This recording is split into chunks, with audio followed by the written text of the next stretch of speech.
Praise the Lord. நீதிமொழிகள் 21 அதிகாரம். ராஜாவின் இருதயம் கர்த்தரின் கையில் நீர்க்கால்களைப் போல் இருக்கிறது. அதை தமது சித்தத்தின்படி அவர் திருப்புகிறார். மனுஷனுடைய வழியெல்லாம் அவன் பார்வைக்கு செம்மையாக தோன்றும். கர்த்தரோ இருதயங்களை நிறுத்து பார்க்கிறார். பலியிடுவதை பார்க்கிலும் நீதியும் நியாயமும் செய்வதே கர்த்தருக்கு பிரியம். மேட்டுமையான பார்வையும் அகந்தையான மனமும் உள்ள துன்மார்க்கர் போடும் வெளிச்சம் பாவமே.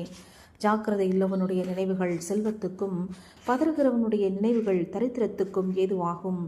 பொய் நாவினால் பொருளை சம்பாதிப்பது சாவை தேடுகிறவர்கள் விடுகிற சுவாசம் போல இருக்கும்.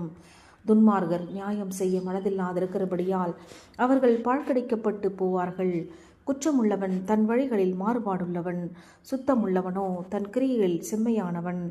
சண்டைக்காரியோடே ஒரு பெரிய வீட்டில் குடியிருப்பதை பார்க்கிலும் வீட்டின் மேல் ஒரு மூலையில் தங்கியிருப்பதே நலம்.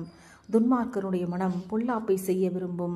அவன் கண்களில் அவன் அயலானுக்கு இரக்கம் கிடையாது. பரியாசக்காரனை தண்டிக்கும் போது பேதை ஞானமடைவான். ஞானவான் போதிக்கப்படும் போது அறிவடைவான். நீதிபரர் துன்மார்க்கருடைய வீட்டை கவனித்து பார்க்கிறார். துன்மார்க்கரை தீங்கள் கவிழ்த்து போடுவார். ஏழையின் கூக்குரலுக்கு தன் செவியை அடைத்து கொள்ளுகிறவன் தானும் சத்தமிட்டு கூப்பிடும்போது கேட்கப்பட மாட்டான். அந்தரங்கமாய் கொடுக்கப்பட்ட வெகுமதி கோபத்தை தணிக்கும். மடியில் உள்ள பரிதானம் குரோதத்தை ஆற்றும். நியாயத்திற்பது நீதிமானுக்கு சந்தோஷமும் அக்கிரமக்காரருக்கோ அழிவுமாம்.